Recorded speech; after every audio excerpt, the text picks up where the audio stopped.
Môre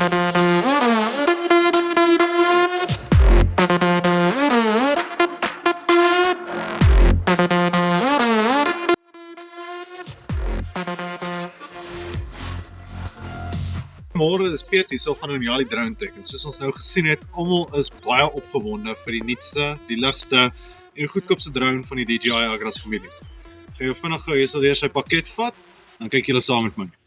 Nou, wat ons hierso het, is sy cooling station en hy is nou so verbeter om jou batterye nog vinniger te kan afkoel en vir geriefliker gebruik.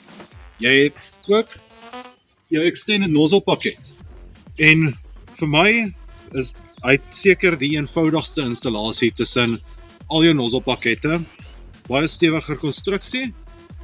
Ek skat in 'n uur se tyd kan jy jou nozzles omswaai van jou standaard pakket na hierdie oudjies. En dan het ons hierso sy battery. Okay, bietjie ligter as ek verwag het.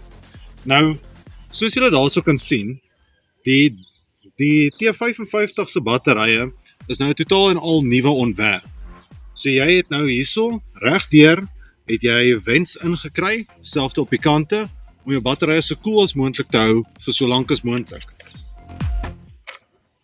Dan as jy 'n lastige skoonmaai het wat jy wil wegdra, dan kan jy hierdie lifting pakket ook vir jou bykry.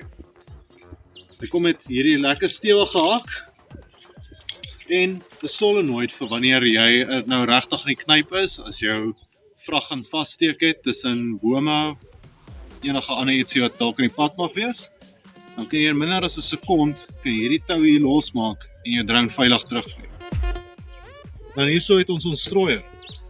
Sit 400 kg per minuut uit, 80 liter tank.